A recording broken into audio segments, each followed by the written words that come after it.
Saya Bella Vanessa Simanung Khalid dengan NIM 211501014 dari kelas 3A ingin mencoba menjelaskan sistem imun tubuh non-spesifik dan spesifik pada saat patogen masuk ke dalam tubuh kita. Jadi kita mulai dari yang non-spesifik dahulu. Nah, di sini kan ada patogen. Nah, patogen ini akan mencoba masuk ke dalam makrofag. Nah, si makrofag ini nanti akan mengenali dan mencerna si patogen. Namun, karena patogen yang masuk itu tidak sendirian, melainkan banyak, maka sistem imun tubuh non-spesifik tidak tidak lagi mampu untuk membunuh si patogen secara sendirian, maka dia akan memberikan sinyal kepada sel-sel pembunuh yang ada di sistem imun tubuh spesifik.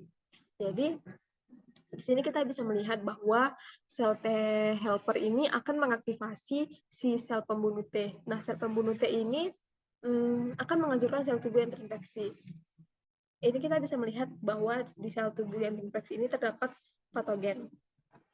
Nah, setelah si sel pembunuh T ini sudah menghancurkan si sel tubuh yang terinfeksi, maka sel tubuh tersebut sudah bersih dari patogen. Nah, ya, di sini kan sudah tidak ada lagi patogen.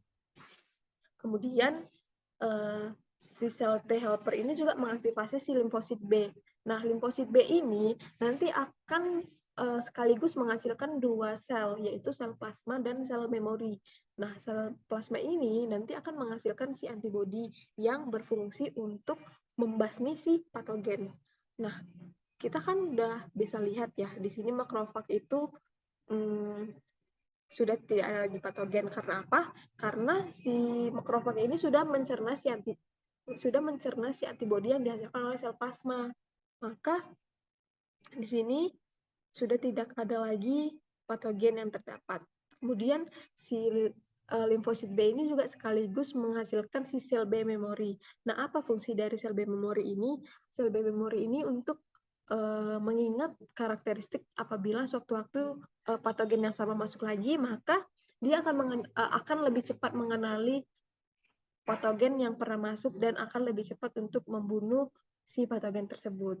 Kemudian saya akan mencoba menjelaskan sistem imun tubuh yang spesifik lebih detail lagi.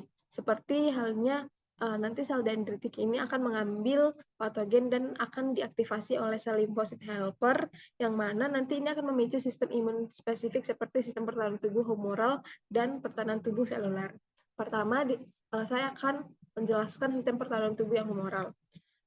Sistem pertahanan tubuh yang humoral ini meliputi dua fase, yaitu ketika APC atau antigen presensial contohnya sel dendritik memfagositosis patogen, sel dendritik ini akan menghasilkan MHC2 yang akan mengikat antigen pada patogen tadi. Kemudian akan menjadi kompleks MHC2 dan akan dimunculkan pada membran sel dendritik. Kemudian sel ini akan bermigrasi ke nodus limfa.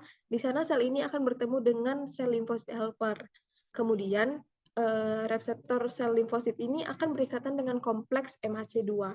Kemudian pengikatan ini juga akan memicu sel dendritik memunculkan satu atau mengeluarkan interleukin dan akan memunculkan reseptor yang dapat mengenali antigen pada patogen yang dibawa oleh sel dendritik secara spesifik tadi. Nah, ini merupakan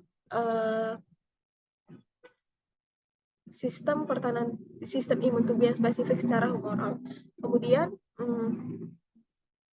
nanti reseptor itu akan memfagositosis patogen tersebut dan akan memunculkan kompleks MHC2 yang dimana nanti ini akan berikatan dengan reseptor sel fagosit helper yang sudah aktif tadi.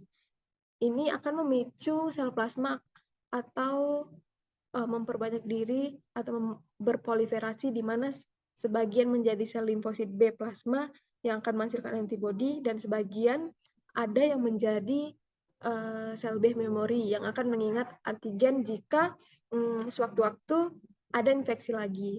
Nah, ini sudah masuk pada fase efektor di sel B plasma pada proliferasi awal akan menghasilkan antibodi, kemudian berproliferasi selanjutnya akan menghasilkan tipe G yang serta tipe lainnya antibodi yang dibuat ini akan berkaitan dengan antigen atau gen yang menghalangi patogen masuk ke dalam sel atau yang disebut dengan netralisasi. Hal ini akan memudahkan sel fagosit memfagositosis antigen atau yang disebut dengan opsonisasi. Nah, pada bersamaan antibodi juga memicu protein komplement yang akan membentuk membran attack kompleks, di mana ini akan membuat patogen lisis dan yang lisis.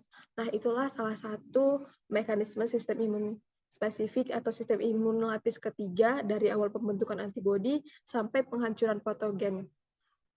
Kita lanjut ke ketika kita sudah sembuh dari patogen tadi, jika beberapa hari kemudian ada patogen yang sama menyerang tubuh kita kembali, maka sel limfosit B ini, sel limfosit B memori dapat langsung mengenali antigen dari patogen tersebut dan akan langsung berikatan dengan sel berikatan serta membuat sel B memori ini berproliferasi jadi sel B memori lagi dan sebagian besar menjadi sel limfosit B plasma yang dimana akan membuat antibodi untuk menyerang kembali patogen.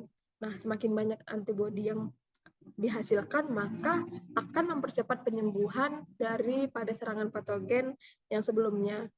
Nah, itulah mekanisme dari sistem pertahanan tubuh humoral, salah satu sistem pertahanan tubuh lapis ketiga atau sistem imun spesifik selanjutnya.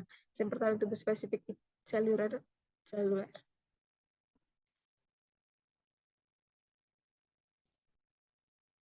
Kemudian serangan patogen tadi yang sudah terlanjur masuk dan menginfeksi sel, maka akan terjadi sistem pertahanan tubuh seluler. Nah, itu merupakan sistem pertahanan tubuh yang paling terakhir dalam sel yang terakhir patogen masuk ke dalam sel pertama dan akan dihancurkan oleh lisosom dan akan menyisakan antigen-antigen yang akan berikatan dengan MHC1 pada sel dendritik dan akan memunculkan membran sel menjadi kompleks MHC1. Nah, kita balik lagi ke nodus limfa sel dendritik yang tadi sudah membawa antigen dari patogen yang belum masuk ke dalam sel kompleks MHC2 akan berikatan dengan reseptor sel limfosit P helper ya yang akan memicu sel dendritik itu akan mengeluarkan interlude 1 yang dapat memicu sel helper juga mengeluarkan interlude kedua.